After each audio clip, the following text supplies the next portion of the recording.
महाराष्ट्र में मुख्यमंत्री के नाम से सस्पेंस समाप्त। देवेंद्र फडणवीस ही होंगे महाराष्ट्र के अगले मुख्यमंत्री। वह तीसरी बार महाराष्ट्र के मुख्यमंत्री के रूप में लेंगे शपथ ग्रहण। अब उनकी राज तिलक की हो रही है तैयारी। तो सबसे पहले नमस्कार, आप देख रहे हैं न्यूज ईरा और मैं आपके साथ विपिन। मेरा पानी उतरता देख मेरे किनारे पर घर मत बसा लेना, मैं समंदर हूं लौटकर वापस आऊंगा। साल 2019 में देवेंद्र फडणवीस ने यह लाइन कही थी। आज जब देवेंद्र फडणवीस को पुनः नेता चुना गया तब उनकी 5 साल पुरानी वह लाइन बिल्कुल सही साबित हो रही है। देवेंद्र फडणवीस महाराष्ट्र की सियासत में पूरे रुतबे और दबदबे के साथ लौट आए हैं। अब महाराष्ट्र की कमान उनके हाथों में होगी। भाजपा विधायक दल की बैठक उनके नाम पर मुहर लग गई। देवेंद्र फडणवीस महाराष्ट्र के तीसरी बार मुख्यमंत्री बनेंगे। एकनाथ शिंदे ने भले ही उन्हें कुछ समय के लिए बेचैन किया, मगर फडणवीस अपने इरादों पर अड़िग रहे। उन्होंने मुख्यमंत्री पद की रेस में सरेंडर नहीं किया और आखिरकार मुख्यमंत्री रेस वाली बाजी अपने नाम कर ली। आइए जानते हैं कि आखिर देवेंद्र फडणवीस कौन है और उनका सियासी सफर कैसा रहा। देवेंद्र फडणवीस महाराष्ट्र की राजनीति में बीजेपी का उगता हुआ सूरज की तरह है। फडणवीस की अगुवाई में ही भाजपा का महाराष्ट्र में साल 2014 में वनवास खत्म हुआ। वह भाजपा के इकलौते ऐसे मुख्यमंत्री रहे हैं जिन्होंने अपने कार्यकाल का 5 साल पूरा किया। देवेंद्र फडणवीस का सियासी सफर सीधे विधायक या मुख्यमंत्री पद से शुरू नहीं हुआ। वह अखिल भारतीय विद्यार्थी परिषद के सक्रिय सदस्य रहे हैं। एबीवीपी के मेंबर रहते हुए पहली बार नगर निकाय में पार्षद बने थे। उसके ठीक 5 साल बाद नागपुर के मेयर बने। उनकी काबिलियत है कि उन्होंने मराठा आंदोलन को अच्छे से संभाला था। 44 वर्ष की उम्र में महाराष्ट्र के दूसरे सबसे युवा मुख्यमंत्री बनने का रिकॉर्ड भी फडणवीस के पास ही है। देवेंद्र फडणवीस साल 1999 और साल 2014 में नागपुर दक्षिण पश्चिम से विधायक बने थे। इसी के बाद भाजपा विधायकों ने उन्हें अपना नेता चुना था। साल 1960 में महाराष्ट्र के निर्माण के बाद राज्य में कुल 17 मुख्यमंत्री बने, लेकिन इनमें से 2 ही अपना कार्यकाल पूरा कर सके। उसमें एक देवेंद्र फडणवीस भी है।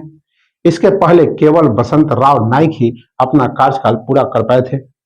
वह कांग्रेस के नेता थे। फडणवीस संघ से भी एक्टिव तौर पर जुड़े रहे। वह पिछले 30 साल से एक्टिव पॉलिटिक्स में है। देवेंद्र फडणवीस महाराष्ट्र के पहले भाजपा मुख्यमंत्री रहे हैं। उन्होंने महायुति बीजेपी, शिवसेना, एनसीपी में खुद को एक मजबूत कड़ी के रूप में स्थापित किया है। साल 2024 के विधानसभा चुनाव में महायुति ने कुल 288 सीटों में से 234 सीटों जीत दर्ज कर इसमें अकेली भाजपा ने 132 सीटें हासिल की है। इनका क्रेडिट देवेंद्र फडणवीस को ही दिया जाता है। ऐसा कहा जाता है कि उन्होंने जमीन पर भाजपा के लिए बहुत काम किया और इस जीत में उनकी बड़ी भूमिका है। वह मुख्यमंत्री से उप मुख्यमंत्री रहने तक का सफर देख चुके हैं। अब वह शिंदे संग काफी खींचातान के बाद फिर मुख्यमंत्री बनने जा रहे हैं। देवेंद्र फडणवीस का जन्म महाराष्ट्र के नागपुर में 22 जुलाई 1970 को हुआ था। देवेंद्र ने वर्ष 2006 में अमृता फडणवीस से विवाह रचाया। अमृता बैंक में काम करती है और एक्ट्रेस भी है। देवेंद्र अमृता की एक बेटी दिविजा है। देवेंद्र फडणवीस 3 मराठी किताब लिख चुके हैं। 2001 में फडणवीस भाजपा युवा मोर्चा के राष्ट्रीय उपाध्यक्ष बने थे। पिता गंगाधर राव राष्ट्रीय स्वयंसेवक संघ और जनसंघ में रहे।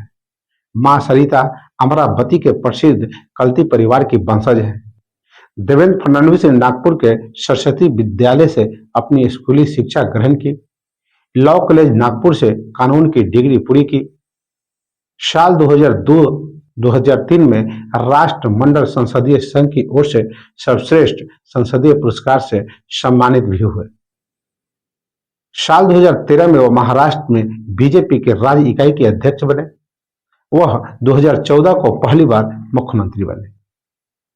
महाराष्ट्र विधानसभा चुनाव में बीजेपी को 132, शिवसेना को 57 और एनसीपी को 41 सीटें मिली हैं। इस तरह 230 सीट के साथ महायुति ने सरकार बनाई है। 132 सीट लेकर भाजपा बड़ा भाई बनी हुई है। भाजपा की अगुवाई में महायुति सरकार का गठन होगा।